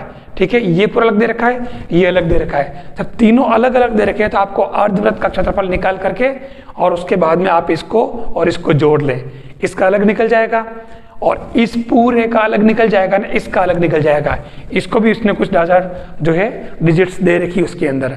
डायग्राम देख करके आपको डरना नहीं है, डायग्राम को पूरा ऑब्जर्व करना है और उसके बाद इसके अंदर इसने जो लगाया है अर्धवृत्त का, तो अपन आराम से पाई आर स्क्वायर से निकाल सकते हैं, हाफ पाई आर स्क्वायर से, कोई दिक्कत नहीं। तो ये प्रश्न भी आप आराम से कर सकते हो। वो करेगा तो इसी को आगे पीछे वो कर देगा। जैसे एक क्वेश्चन ऐसा और बनता है, अगर आपको पता हो, ये इस तरीके से, ये इसी का एक प्रश्न ये और बनता है और इसके अंदर वो क्या करता है, वो ये या तो ये पूछ लेता है, ठीक है, या फिर इसमें बचा हुआ प्रश्न पूछ लेता है। तो आप आराम से इसको भी उसी अपने त्रिज्य खंड के क्षेत्रफल से कर सकते हो। ठीक है, शर्त की इसके अंदर वो जो यहाँ आर और क्या दे रखा वो उसके अंदर डायग्राम से पता चल जाएगा। तो वो ले दे करके इन चीजों से बाहर नहीं जाएगा, आपको यही ध्यान रखनी है। अच्छा, इसके अंदर एक बात और है, ध्यान रखना, ये जो है एरिया, ये वाला 1/2 L इंटू आर, ये डायरेक्ट फॉर्मूला ध्यान रखना। त्रिज्य खंड का क्षेत्रफल बराबर 1/2 इंटू चाप की लंबाई इंटू त्रिज्या। तो इससे भी आप इसको डायरेक्ट याद रखेंगे। इसके बाद में वृत्त के अंदर जो आपने पढ़ा बस खाली इससे बाहर नहीं जाना है। और फिर हम लेते हैं जो ठोस आकृतियां हैं, गोला, बेलन, शंकु, ठीक है, घन और घनाभ। ये चैप्टर भी बहुत इंपॉर्टेंट है। इसमें से जो क्वेश्चन पूछे गए आरपीएससी सेकंड ग्रेड के अंदर, मैंने सारे पेपर ऑब्जर्व किए हैं, ये सारे पेपर है मेरे पास में,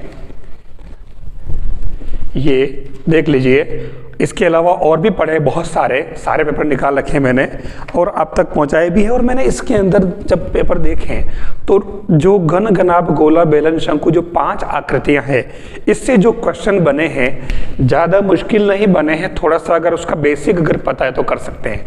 देखिए सबसे पहले बात करूं, जैसे मैं थोड़ा तो आपको ये पता हो, जैसे घन, ठीक है, तो घन के बारे में आपको कौन कौन से फॉर्मूले ध्यान रखने हैं। सबसे पहले तो शॉर्ट में लिखूंगा मैं, टोटल सरफेस एरिया, ठीक है, वो होता है 6L²। दूसरा इसके अंदर आयतन, वो होता है आपका भुजा क्यूब। और तीसरा होता है इसका डायगोनल यानी कि विकर्ण, और वो होता है L√3। आपको ये फॉर्मूले तीनों पता होने चाहिए, ठीक है, घन के। तो इससे आप कोई भी सवाल आएगा तो इन्हीं को आगे पीछे तोड़ मरोड़ के करेगा। अब मैं आपको बताऊं, जैसे घन का सवाल पूछा है तो घन के अंदर ये 6L² आपके उन चारों मतलब जितने भी इसकी जो आकृतियां वो होती है ना सरफेस, उन सभी सरफेस का एरिया है, ठीक है ना, 6 सरफेस का। लेकिन यहाँ उसने क्या किया कि वो 4l² भी यूज किया, उसने कुछ सरफेस को हटा दिया।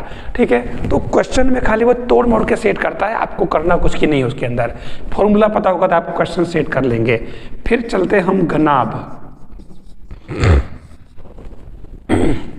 घनाभ के अंदर भी सेम ऐसे ही टोटल सरफेस एरिया, वो आपको पता ही होगा, 2 into l into b plus b into h plus h into l, ये आपका टोटल सरफेस एरिया है घनाभ का।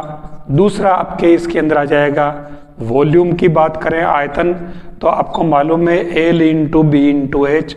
और तीसरा इसका आता है विकर्ण, डायगोनल, और ये आता है l² plus b² plus h²।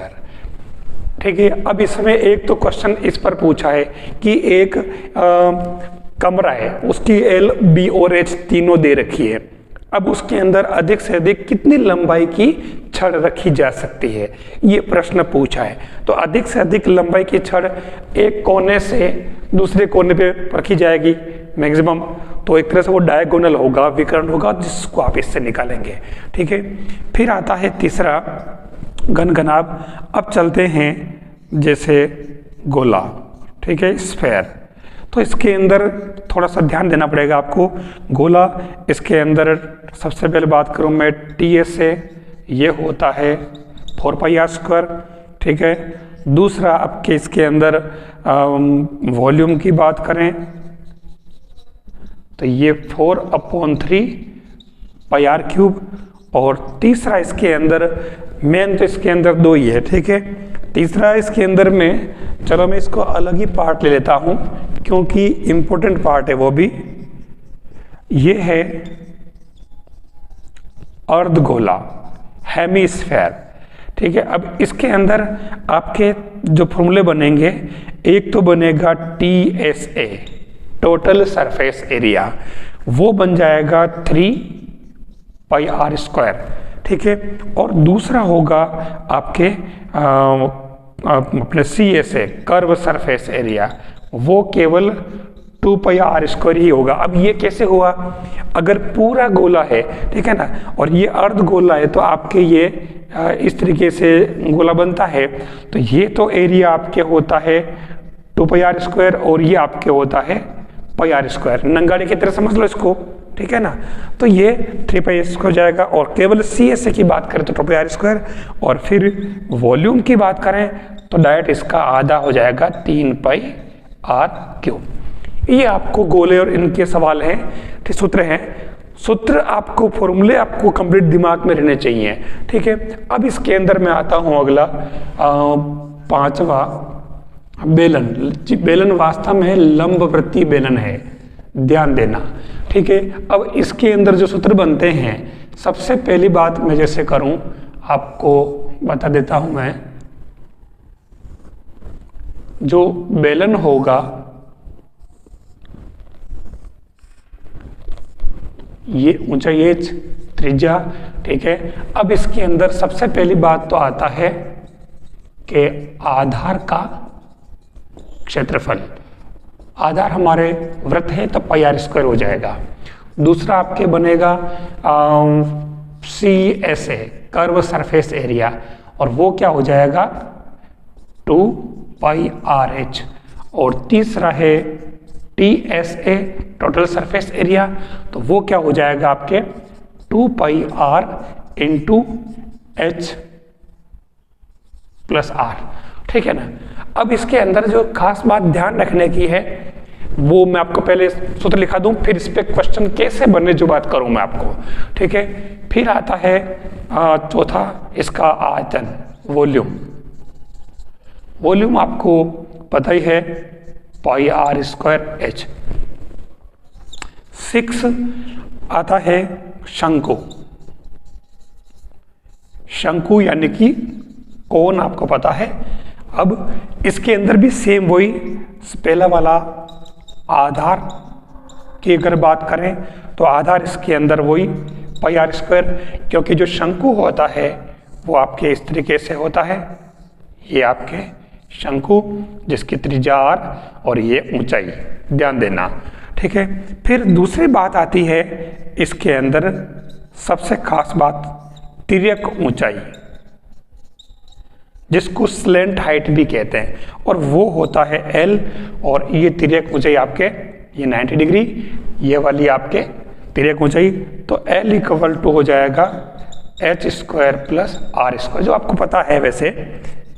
फिर अगला है वही CSA, तो ये हो जाएगा पाई आर एल, और चौथा है आपके TSA, तो ये हो जाएगा pi r into l plus r, और लास्ट पांचवा इसका वॉल्यूम, और ये है 1/3 पाई आर स्क्वायर एच। ये हमारे जो मेन घन घनाभ गोला बेलन शंकु का पार्ट है। इन फॉर्मूलों को आपको ध्यान में रखना होगा सबसे पहली बात। अब मैं बात करूं कि इसके जो प्रश्न पूछे हैं, ठीक है, सबसे खास तौर से इसका तो मैंने बोल दिया कि विकर्ण वाला पूछ सकता है वो। इसके अलावा गोला और बेलन की बात करता है तो ये एक दूसरे के अंदर कन्वर्शन, ठीक है, कैसे, जैसे स्फेयर टू कॉन और कॉन टू स्फेयर, या सिलेंडर टू स्फेयर, ठीक है, या स्फेयर टू स्फेयर। ये कैसे कि मतलब एक अलग अलग रेडियस, तो उस केस में इनके वॉल्यूम जो होंगे V1 equal to V2, sphere का वॉल्यूम बराबर कॉन का वॉल्यूम, ये आयतन बराबर करके न इसमें से कोई भी आपको बाकी चीजें दे रखी होगी और आप उससे सवाल कर सकते हैं, ठीक है। खास तौर से इनके फॉर्मूले बराबर होने चाहिए। प्रश्न कैसे आता है, जैसे कहा कि एक 10 सेमी लंबा कोई वायर है, ठीक है, और उसकी रेडियस जो है वो 2 सेमी है, ठीक है, 2 सेमी। अब इसके अंदर इसलिए कह रहा है कि इस वायर को आपको कन्वर्ट करना है 50 सेमी लंबाई में, और उस तो ये कह रहा है कि उसकी रेडियस कितनी होगी, ठीक है, ये इसने पूछा। तो अब इसके अंदर क्या बनेगा, आपके बन जाएगा फॉर्मूला, क्योंकि ये बेलन है वायर, तो पाई आर स्क्वायर एच बराबर पाई आर स्क्वायर एच, ये सूत्र बन जाएगा। आपको पाई से पाई पहले ही काट देना। आपके ये जो आर है दे रखा है 2 इंटू 2, एच आपके पास में 10, और ये आर आपको ज्ञात करनी, और तार को खींच के कितना लंबा करना, 50 सेमी, तो ये आपके इसकी आ जाएगी 50। बस अब इससे आपको क्या निकालना है, आर स्क्वायर। मेरे हिसाब से कोई दिक्कत नहीं है। तो ये एक आकृति से दूसरी आकृति में कन्वर्शन कैसे करते हैं वो आपको पता होना चाहिए, ठीक है ना। तो ये फॉर्मूले इसके अंदर आपको ध्यान में रखने हैं। इसके अलावा इसका जो प्रश्न पूछा है, अब वो मैं आपको बताना चाहूंगा कि कैसे इसने और भी क्वेश्चन लिए हैं।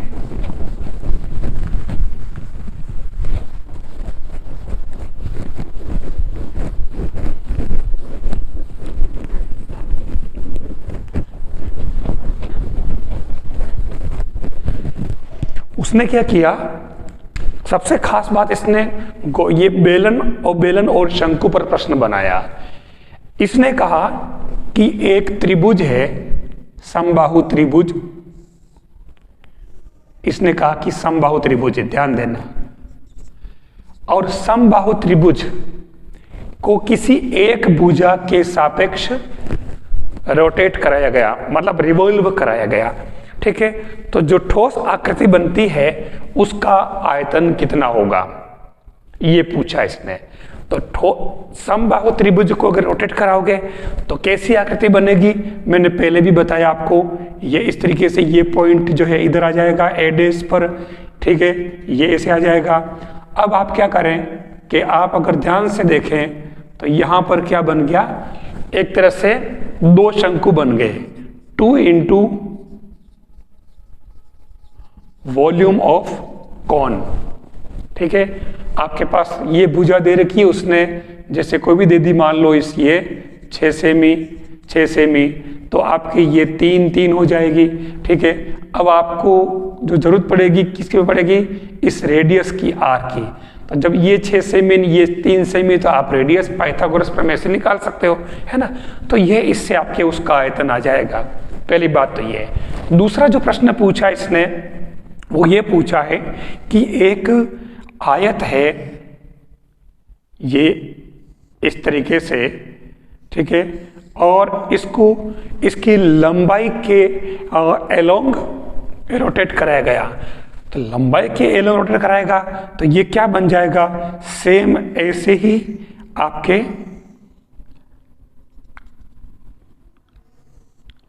ये क्या बन गया आपके सिलेंडर। ठीक है, तो इसकी जो चौड़ाई थी एक भुजा के सापेक्ष इसको रोटेट कराया, ध्यान रखना। तो ये आप देख लीजिए, ये इसकी जो चौड़ाई थी, ये इसकी लंबाई थी। अब इसने कहा कि इससे जो ठोस आकृति बनी उसका आयतन क्या होगा। ठीक है, तो आयतन आपको मालूम है कि पाई आर स्क्वायर एच से, तो आर तो हो गई आपकी ये चौड़ाई बी, और लंबा ऊंचाई जो है वो आपके क्या हो गई एल। अब हो सकता है वो ऐसे वो चौड़ाई के परितः भी वो रोटेट कराए, रिवॉल्व कराए, तो अभी आपके ठोस आकृति बन जाएगी।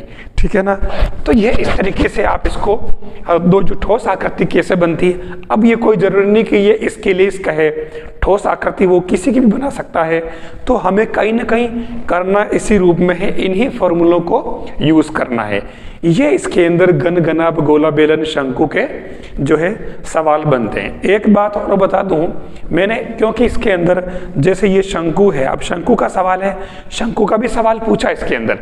ठीक है, और वो कुछ नहीं, इसी में एच और आर में इधर गालमेल किया है। तो हमारे पास में अगर मान लो ये अर्धशीर्ष कोण अल्फा हो, तो हम इसके अंदर टेन की वैल्यू भी निकाल सकते हैं, साइन कोस की निकाल सकते हैं।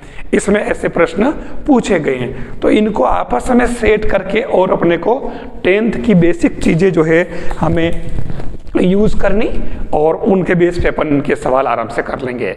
ध्यान रखना है बस इसी से करना, फॉर्मूले याद होने चाहिए इसके अंदर।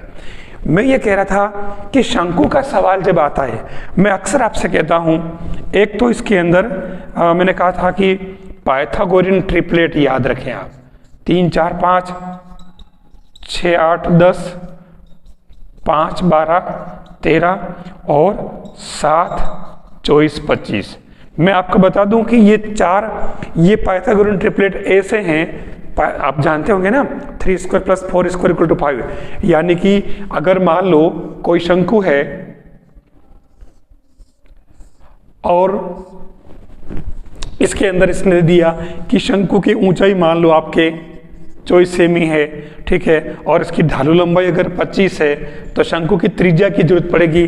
तो वो अपन डायरेक्ट ही अपने को वहाँ टाइम बचाने के लिए, और ये जो है आप अपने पेपर में देख लेना कितनी जगह आपके काम आ जाएंगे ये पाइथागोरियन ट्रिपलेट। ठीक है, क्योंकि इसके अंदर समकोण त्रिभुज बन रहा है। ठीक है ना, तो इसलिए ये इसके अंदर काम आएगी। तो ये इसके जो सवाल बनेंगे वो सारे इन्हीं के इर्द गिर्द चलेंगे।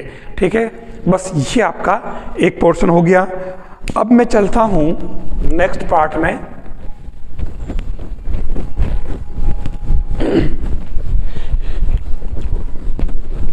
घन घनाभ गोला बेलन शंकु, इसके बाद में अगली हम बात करें, मैं डायरेक्ट सांख्यिकी पर आऊंगा, है ना, क्योंकि जो प्रायिकता वाला पार्ट है, तो प्रायिकता को तो हम बड़े लेवल पे उसके अंदर पढ़ चुके हैं। तो जब बड़े लेवल पे कर लिया है तो फिर इसमें हमें कोई दिक्कत नहीं आएगी। ठीक है, हम चलते हैं सांख्यिकी वाली बात। सांख्यिकी के अंदर जो कुछ चीजें ऐसी है जिसमें हम डायरेक्ट कैसे उनको करें वो हमें पता होना चाहिए। जो थ्योरी की बात करें, ठीक है, तो थ्योरी वाली बात तो खैर आप सभी को पता है। ठीक है, मैं इसके अंदर थोड़ा सा मैं हल्का सा एक एक चीज ले लेता हूं। जैसे इसके अंदर माध्य की बात करें, हम सबसे पहले माध्य जिसको हम कहते हैं x बार।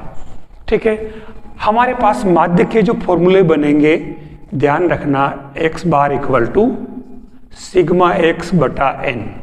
दूसरा बनेगा एक्स बार बराबर sigma f i x i upon sigma f i. तीसरा बनेगा x bar equal to a plus sigma f i d i upon sigma f i, जहां d i equal to x i minus a है। ठीक है, वो विचलन से निकालते हैं तब। और चौथा फॉर्मूला है इसका x bar equal to a plus, या ए अपने क्या है, कल्पित माध्य। जब आंकड़े बहुत बड़े हो तो आपको कल्पित माध्य से इसको करना चाहिए। ये हो जाएगा सिग्मा एफ आई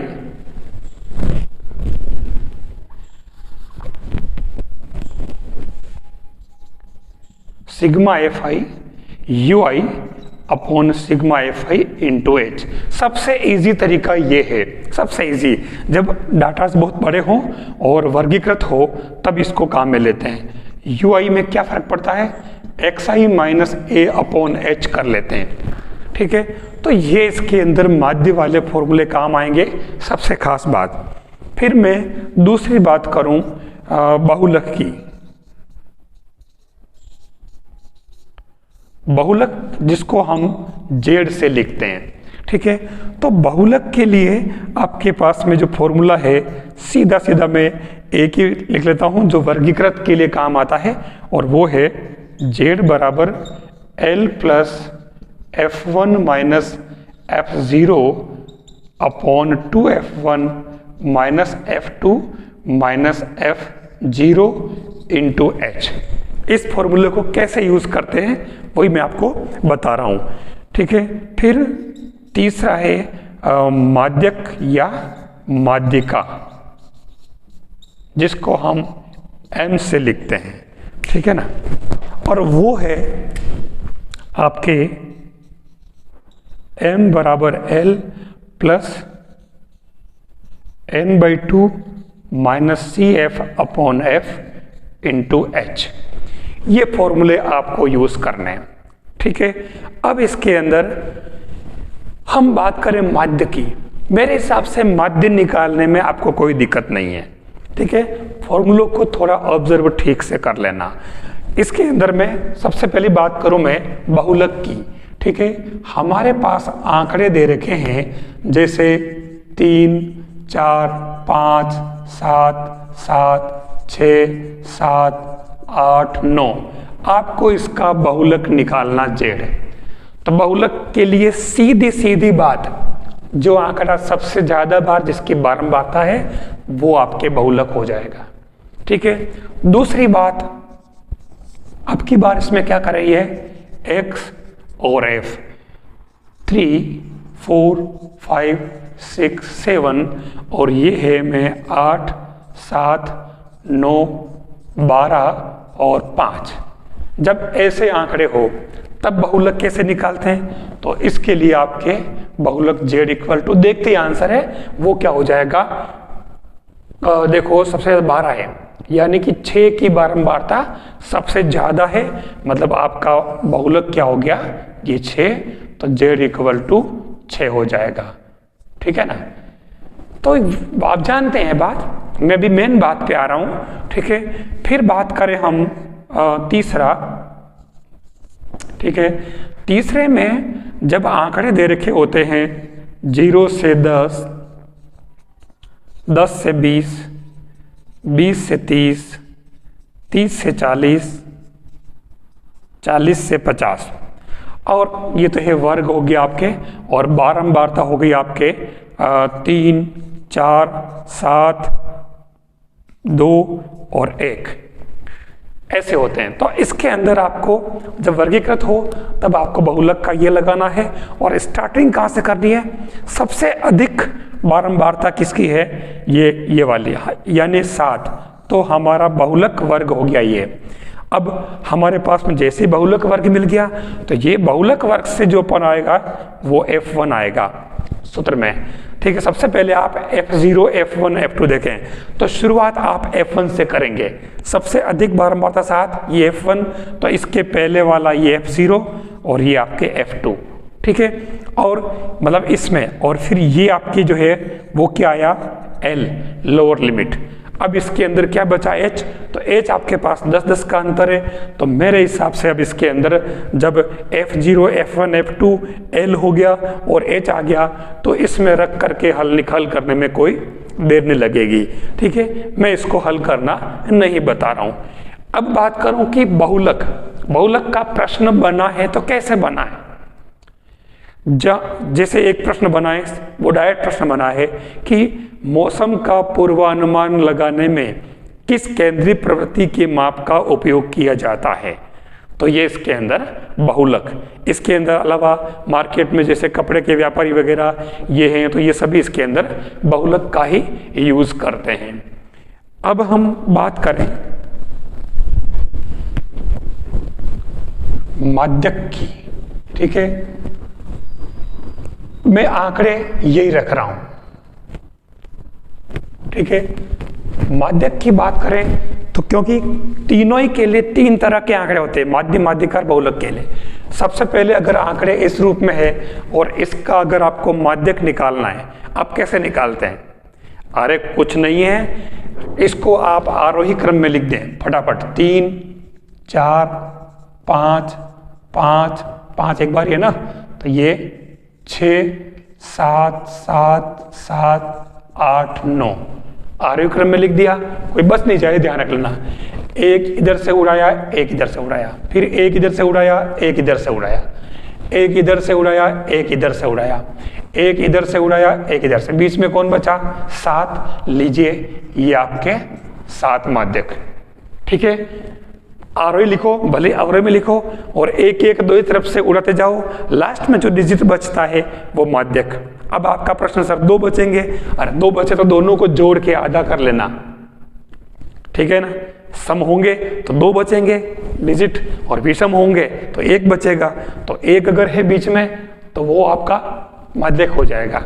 ठीक है, फिर इसकी बात करें, इसके अंदर क्या करना आपको कि ऐसे आंकड़े हो तो माध्यक कैसे निकालते हैं। इसके लिए आपको पहले CF निकालना होगा, और उसके बाद में ये 8 का 8, 8 और 7 15, 15 और 9 24, 24 और 12 36, 36 और 5 41। ठीक है ना, ये आ गया। मतलब आपके ये जैसे निकाला तो आपके ये सिग्मा F क्या आ जाएगा? 41। तो आप जिसको अपन क्या कहते हैं? N।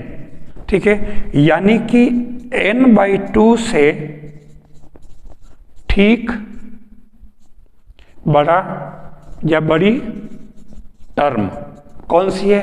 N/2 यानी कि आपके 41/2 यानी कि 20.5 से ठीक बड़ी। ये तो याद रखना ही पड़ेगा बहुलक माध्यिका के लिए। तो ये 20 से ठीक बड़ी ये रही, ये 20, और इससे ठीक बड़ी ये, यानी कि ये आपका माध्यक वर्ग हुआ। तो ये आपके इसके अंदर क्या हो जाएगा? M माध्यक। बस फिर आपके ये जो लगाना फॉर्मूला, तो इसके अंदर भी सेम ऐसे ही है, ये वर्गीकृत आंकड़ों के लिए। ठीक है, तो इसको हल करना आपको आता है। बस चेंज क्या है? N/2 सेम वही हो गया, L वही हो गया, F उसी के साथ का हो जाएगा, उसी माध्यक वर्ग का, H भी वही रहेगा।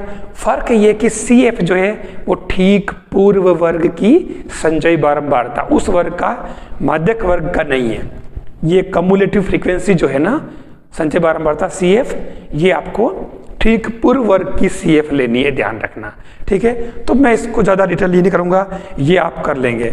फिर इसके अंदर एक प्रश्न जो बना है कि Z, M और X बार तीनों में संबंध अच्छी तरह प्रिपेयर कर लेना। Z = 3M - 2X बार। इसका प्रश्न हम जबरदस्ती, सामान्य सा प्रश्न आता है और हम गलत करके आ जाते हैं। Z, M और X बार बहुलक बराबर 3 × माध्यक - 2 × माध्य। ये सूत्र आपको इसके अंदर ध्यान में रखना है। बाकी इसके अंदर आपस में जो सेट करके अन्य जो करते हैं सवाल, वो आपसी एडजस्टमेंट है। तो आप भारी भारी क्वेश्चन कर चुके हो ग्रेजुएशन लेवल के, तो इस समय आपस में एडजस्ट करने में मेरे हिसाब से कोई दिक्कत नहीं है।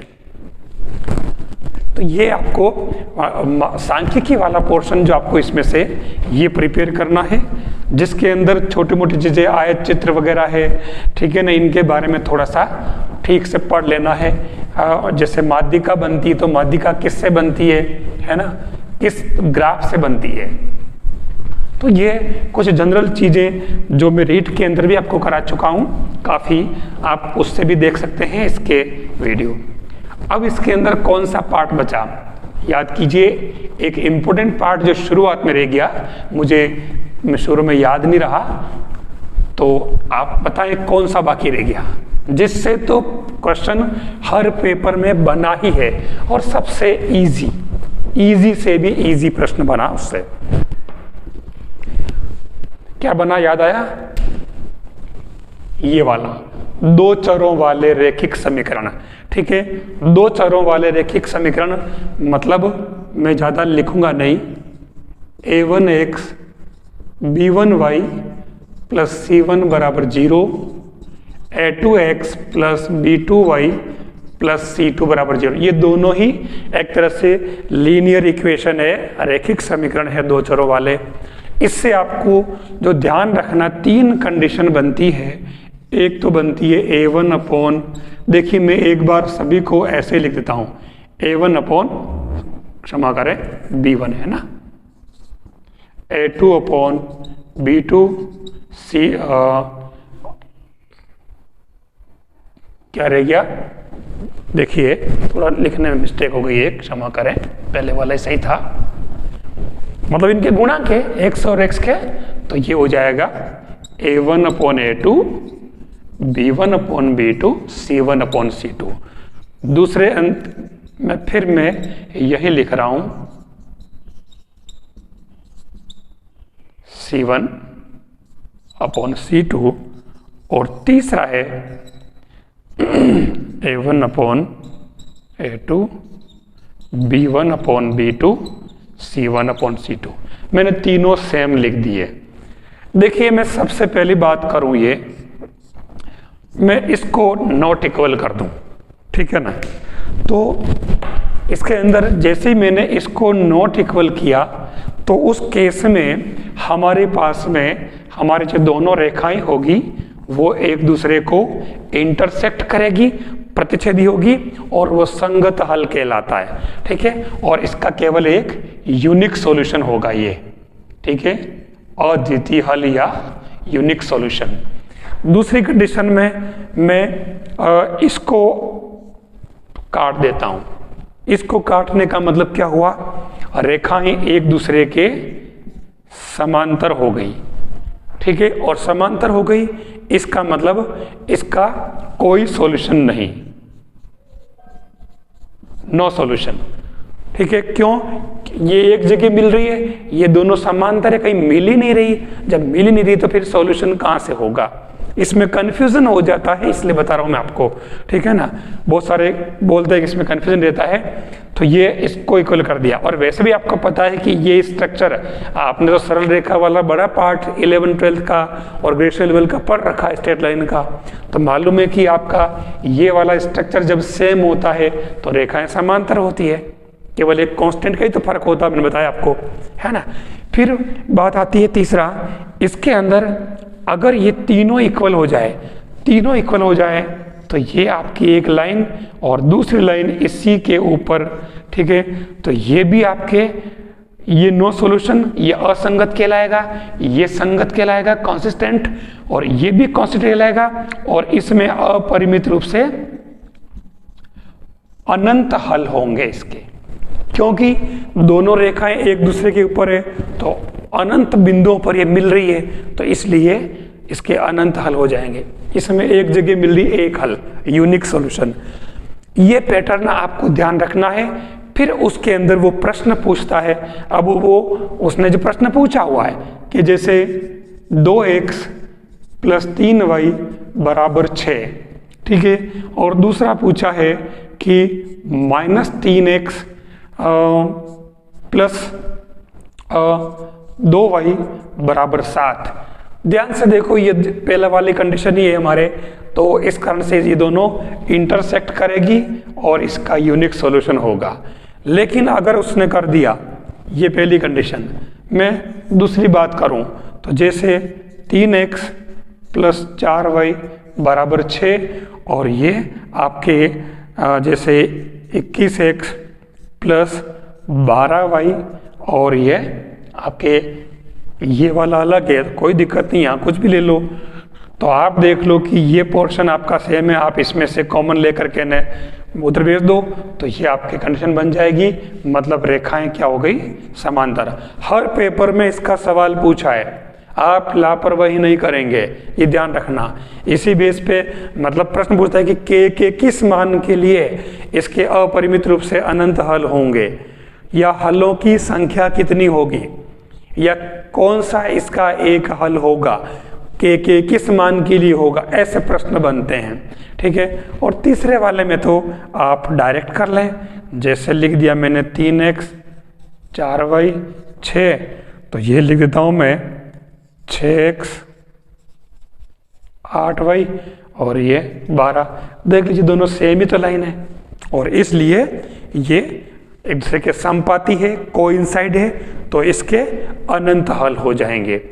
ये आपके 10th का जो पार्ट है इसके अंदर मैंने इसके अंदर बता दिया है, और मैं इसके अंदर देख लेता हूँ अगर कोई चीज़ अगर बच गई हो तो, ताकि वापस आपको अलग से नहीं देखना पड़े।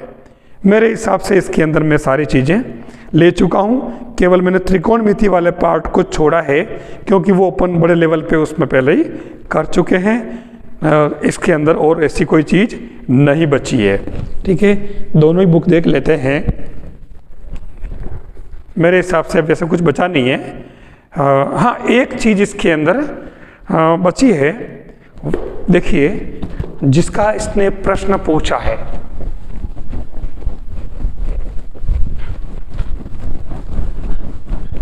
हालांकि वो पार्ट तो मैं ले चुका हूं, लेकिन थोड़ा क्वेश्चन का लेवल कुछ अलग था, इसलिए मैं आपको बताना चाहूंगा। इसमें क्या था कि एक वृत्त है और ये इसका सेंटर है और दो जीवाएं हैं इसकी, जीवाएं ए बी सी डी, समांतर जीवाएं। ठीक है, और इसने क्या किया कि इस तरीके से लंब डाल दिया ओ से, ये पी क्यू, त्रिज्या उसने दे दी 3 सेंटीमीटर, और जीवा की लंबाई इसने ए बी और सी डी, ये आपके जैसे 10 सेमी, या एक काम करो इसको आप ले लो 12 सेमी और इसको ले लो आप 10 सेमी। तो ये इसने पूछा है कि पी क्यू की लंबाई क्या होगी। ठीक है, तो यहां पे द्विघात समीकरण बनेगी और पी क्यू की लंबाई दोनों तरफ आ सकती है, मतलब दो अलग अलग लंबाई आएगी, क्योंकि सवाल में ये दिया होता है कि दो जीवाएं हैं 12 सेमी और 10 सेमी लंबाई की, समांतर जीवाएं केंद्र से उसकी उनकी दूरी निकालिए, या इस तरीके से वो कुछ भी डाल सकता है। तो यहाँ क्योंकि दो कंडीशन बनती है कि जैसे ये हैं, तो हो सकता है एक जीवा इधर बन गई आपके और दूसरी जीवा इधर बन गई। ठीक है ना, तो दोनों के लिए ये जो है डायग्राम अलग बन जाएगा। ये 3 सेमी, ये 3 सेमी, ये ओ, ये पी, इसको क्यू ले लें, तो इसलिए यहाँ पर दो मान आएंगे। तो इसके अंदर इस पी क्यू की वैल्यू पूछी है, तो पी क्यू यहाँ तो छोटा हो जाएगा और यहाँ दोनों का योग हो जाएगा O P plus O Q.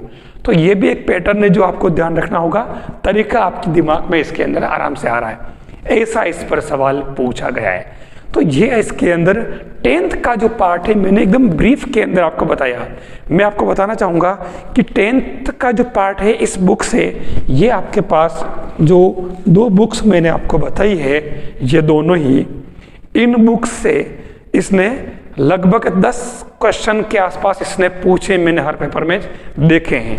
ठीक है, 10 से 12 क्वेश्चन पूछे हैं और बिल्कुल सिंपल है, थोड़ी थ्योरी पता होनी चाहिए, उसने घुमाया है। ठीक है ना, लेकिन अगर थ्योरी समझ रखी है तो आप आराम से कर लोगे। ठीक है ना, मतलब कैसे, जैसे वो कहता है कि एक 4 सेमी त्रिज्या का वृत्त है, ठीक है, और उसको त्रिज्या किसी व्यास के सापेक्ष, मतलब इस तरीके से अर्धवृत्त है या वृत्त है और उसको रोटेट कर रिवॉल्व कराया, तो ये क्या बन जाएगा, गोला बन जाएगा। ऐसे लॉजिकली फिर उसका आयतन पूछेगा तो गोले का आयतन 4/3πr³, ये आपको पता है। मतलब इस तरीके से इसके क्वेश्चन बनते हैं, तो आप इनको ठीक से समझे करें। मैंने इस 10th की बुक से, जो 10th लेवल का कोर्स है 9th और 10th, इससे जो पार्ट आपके क्वेश्चन बनते हैं, जिस पार्ट से मैंने सारे आपको इसके अंदर बता दिए, आप आराम से कर सकते हो। इसको आप जो जो चीज़ें मैंने बताई है वो आप ठीक से स्टडी कर लें, आपके 10 से 12 क्वेश्चन आप चुटकियों में हल करेंगे, मुझे पूरा विश्वास है। अगर आपको ये 10th का पार्ट अच्छा लगा हो, आप इस वीडियो को लाइक ज़रूर करें, शेयर भी करें, और आप अच्छे नंबर लाने के लिए आप इस कंटेंट को ज़रूर पढ़ें, क्योंकि मैंने इस पर काफ़ी ऑब्जर्व करके और आप तक कंटेंट पहुंचाने की कोशिश की है। हाँ, इस YouTube चैनल को सब्सक्राइब जरूर कर देना, जो आपको पता ही है, और टेलीग्राम चैनल को भी ज्वाइन कर लेना। थैंक्स।